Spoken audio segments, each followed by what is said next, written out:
So we left Sao Paulo after 3 awesome days and went straight down to this... Itanhaém, maybe? I should maybe practice that a little bit. How did we end up here? Well, we got the tips from one of the guys in the bar who said that this place was a nice place, and it seems like this is a place that many Brazilian people go to. We got some feedback from our last video that people wanted to know a bit more about where we're from. So I don't know, Sophia, what did we leave behind in, could I say, cold Norway? Cold Norway. We come from the way north, in a city named Bodø, and there we both worked as journalists in the biggest news house, kind of BBC for Norway, named NRK.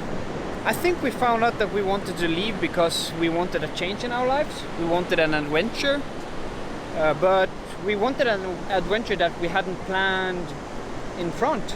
Yeah, we just wanted to go with the flow. So Yes. that's why we booked a one-way ticket, and we were also really tired of the cold weather. Yeah. We wanted to be able to wear a t-shirt and shorts Yes. and swim in the ocean without freezing to death. And we can do that here. Yeah. Already we have bought a couple of beers at the local store, Yes. and he told us that this was the second oldest city in Brazil. Yes. And now we will use a couple of days to explore and show you guys what we find in this coast city just outside Santos, which is down from Sao Paulo to the coast.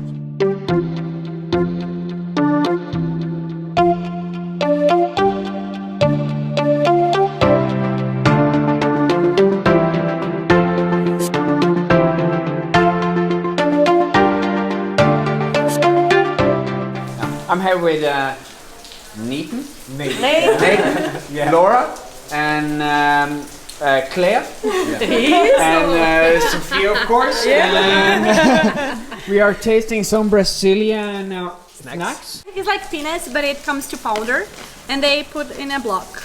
It's a block, and then it's covered with chocolate. Yeah, this is good. I've never tasted anything like this. It's like a peanut powder.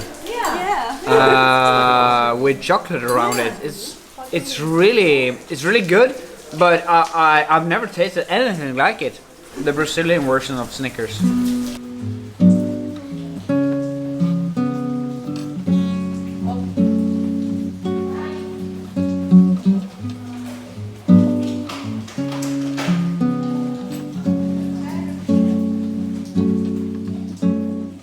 Came here to São Paulo to have better conditions. I think a lot of the majority of São Paulo's inhabitants actually came from this very Same reason, To get better conditions. Get better conditions, because São Paulo is a big city, and it's growing, and it was a lot of jobs, opportunity of jobs. Yeah, and here. these days the city is overpopulating. It's overpopulated. There is almost the phenomenon of desindustrialization, Yeah.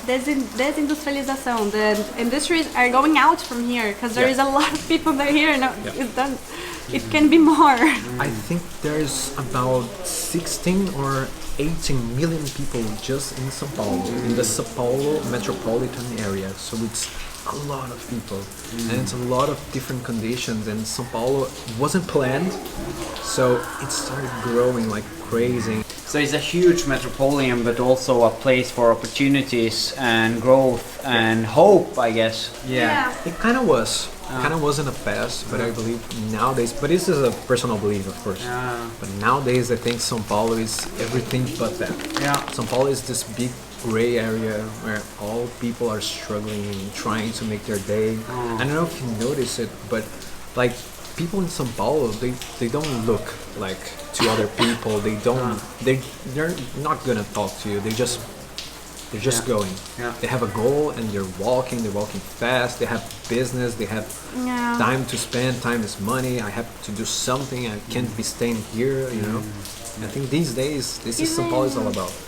This is a really common day in Brazil, like wake up early, like 7, 8 in the morning, have a breakfast and just go to the beach and have açaí, swim a little bit, you know, then it stays in the sun.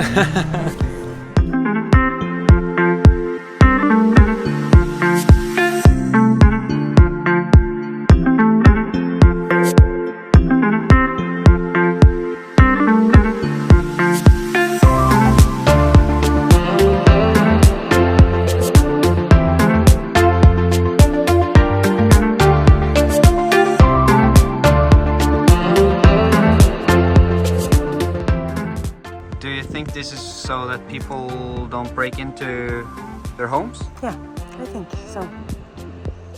If you don't want to get your fingers bleeding, you don't want to cross this barrier. You've seen it before, Sofia? Yeah. Where did you see it before? I've seen it in Chile, I've seen it in Colombia, I've seen it several places. So it's a kind of cheap and also kind of beautiful way of making it impossible to break in.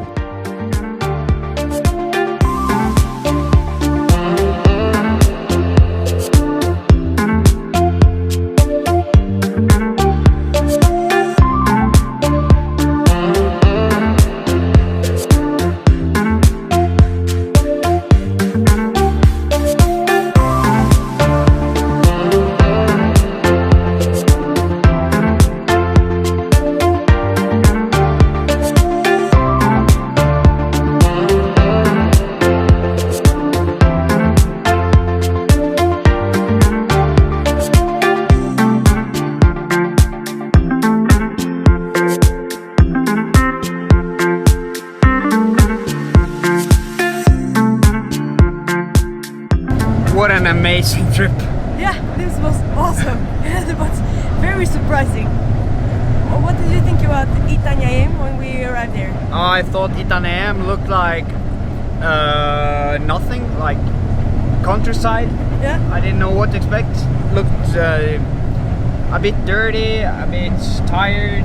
You said that it looked like a Norwegian small town, just in its huge scale. Yeah, it looked like in Norwegian standard a really small town, but in like numbers of population, it's a huge town, Itanhaém. Yeah. So it was really, really confusing in a way. Yeah. But then we met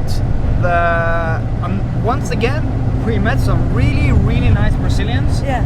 And this time they talked English, which made the whole experience a lot better.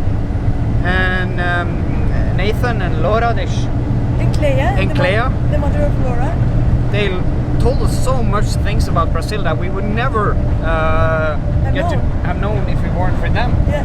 Like, for example, how the favelas work, why things are going bad in Brazil, Yeah. why they still have hope.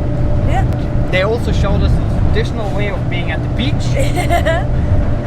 Just try to live like Brazilians, because we went to this hostel which was really tired, we have to be honest. It was really not in good shape. I think it was good in the 70s maybe. Yeah. Or maybe 80s, or maybe 90s even. But they haven't done anything with it. So it was all kind of collapsing in its own way. Yeah, it was really, but it had its charm in some way. But we asked the woman who worked there if they had a lot of Europeans, because she called us gringos when we arrived. And she said we were the first Europeans ever to stay at the hostel.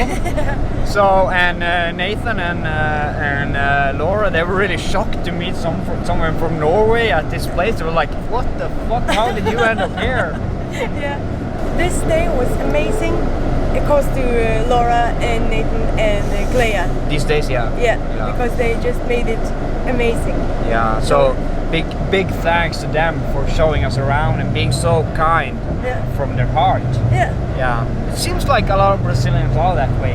Yeah, I feel like I'm really making friends. Me too. Yeah. And now we're heading out of Itanhaém. We're sitting on a bus towards Santos, which is the coastal town down from Sao Paulo, a harbor town. We are not planning on staying in Santos. No, we want to find a bus. I think the plan now is either a bus to Rio, or if we find some really convenient bus going to Ilha Bela, we'll try that. But if it takes too long, we'll just go straight to Rio. Yeah. So probably straight to Rio, and see you next time.